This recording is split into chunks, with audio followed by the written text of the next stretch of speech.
Hello again, Doug Stewman with IT Creations with the Lenovo Thinkstation P3 Ultra Small Form Factor Gen 2. I will mention I did the first generation of this system last year, and you can see that video right here. Aesthetically, they look virtually identical, but it's what's under the hood that differentiates these Lilliputian workstations. Like our channel? Then hit that subscribe button, or maybe a thumbs up. Done? Okay, let's get to it.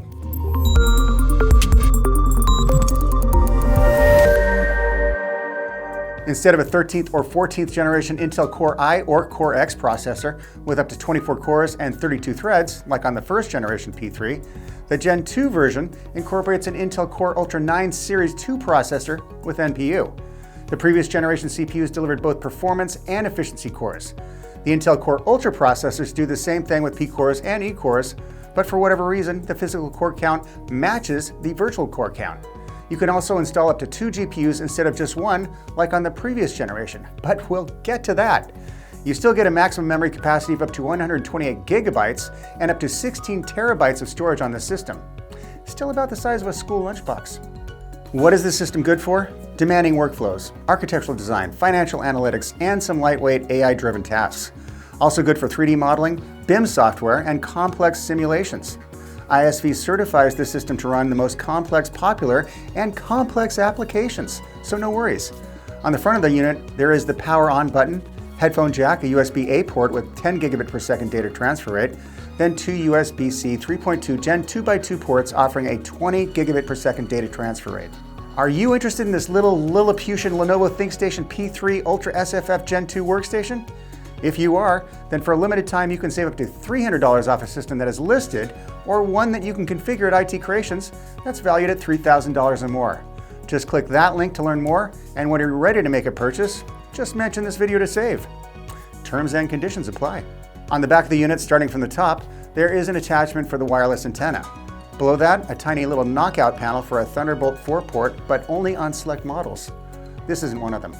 If we had that port, it would offer data transfer speeds of up to 40 gigabits per second, ideal for transferring large files, but it can also be used to support a monitor. Below that port is a small lever to remove the innards from the chassis. Beside that lever is a microsaver lock slot, so you can chain this little unit to your desk, table, or some other fixed location. Then a gigabit Ethernet RJ45 port below that. The first generation version has 2 RJ45 ports, one with a 1 gigabit Ethernet and the other with a 2.5 gigabit Ethernet.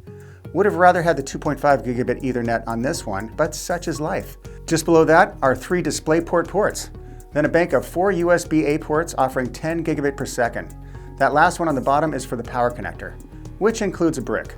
Lastly, there are 2 PCI slots for expansion cards.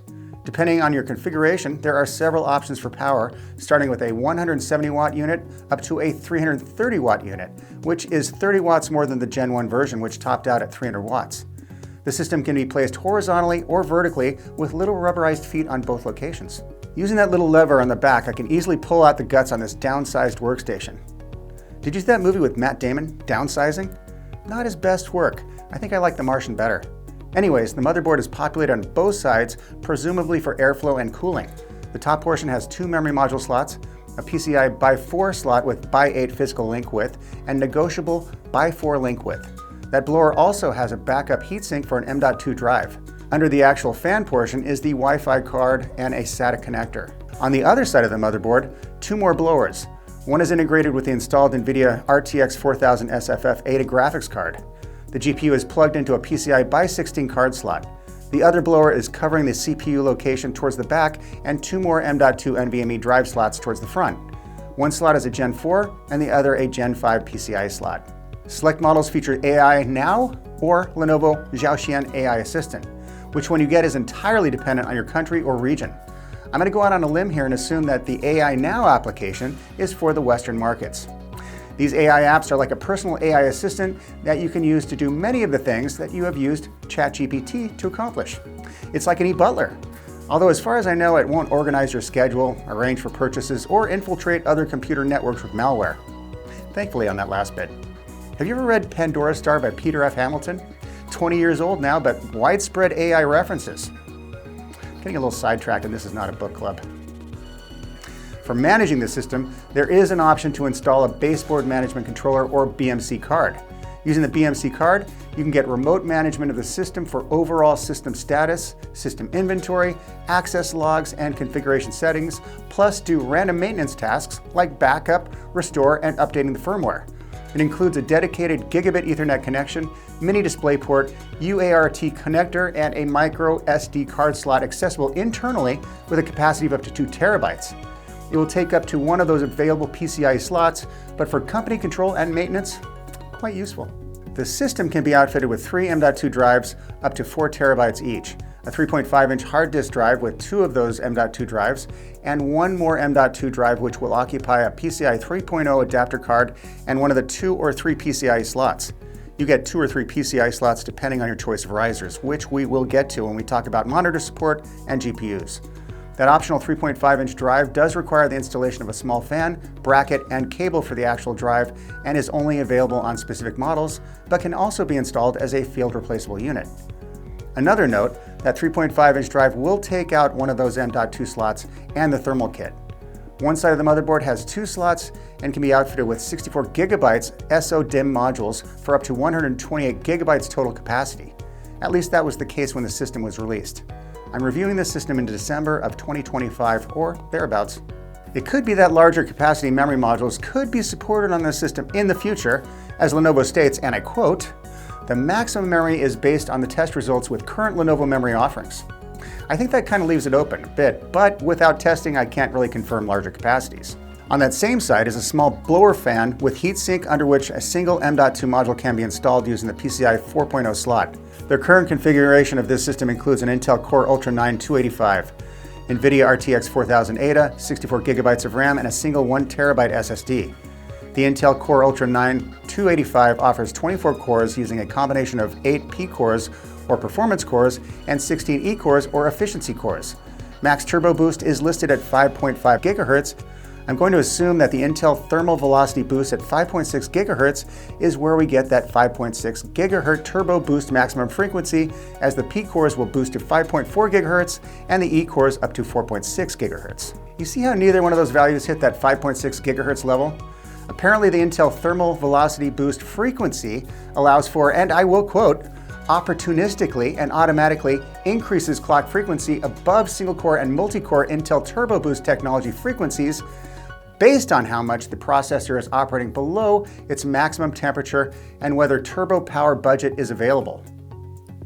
Base frequencies of 2.5 gigahertz and 1.9 gigahertz respectively for the P cores and E cores. Then we have 2 32 gigabyte SO-DIMM modules for 64 gigabytes total memory and a single NVIDIA RTX 4000 SFF ADA GPU offering 4 mini DisplayPorts and 20 gigabytes of GDDR6 memory. The platform does offer limited RAID of 0, 1, and 5, which can be configured through BIOS. That is assuming you have the correct number of drives installed.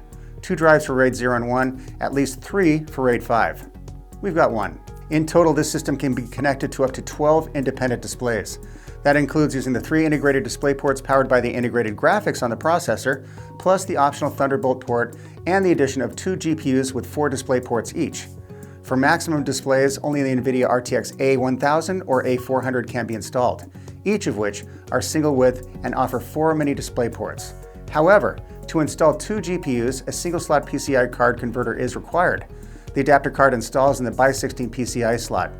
Other GPUs supported on the system include the NVIDIA RTX 4000 SFF ADA generation and the RTX 2000 ADA generation, both of which are double width cards.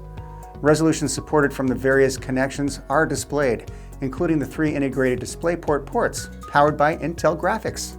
No benchmarks for the Intel Core Ultra 9 285 CPU or the NVIDIA RTX 4000 ADA SFF GPU on this specific platform. We did run benchmarks of the RTX 4000 ADA SFF using the first generation Lenovo P3 Ultra workstation, and you can see that here. The Core Ultra 9 285 CPU we also tested on the Lenovo P3 Tower Gen 2, and you can see that one here. Lenovo did send us this little unit along with a beautiful monitor, the Lenovo Thinkstation P27Q-40 27-inch monitor. Given its 27-inch diagonal, I'm not sure where the 40 comes into play. This monitor is the world's first 24 Hz to 120 Hz variable refresh rate monitor to provide visual comfort and energy savings. It's a great monitor with fantastic color. It even has a little slot for your smartphone. Considerate and thoughtful people actually designed this to work with that thing that we have attached to our hand all the time.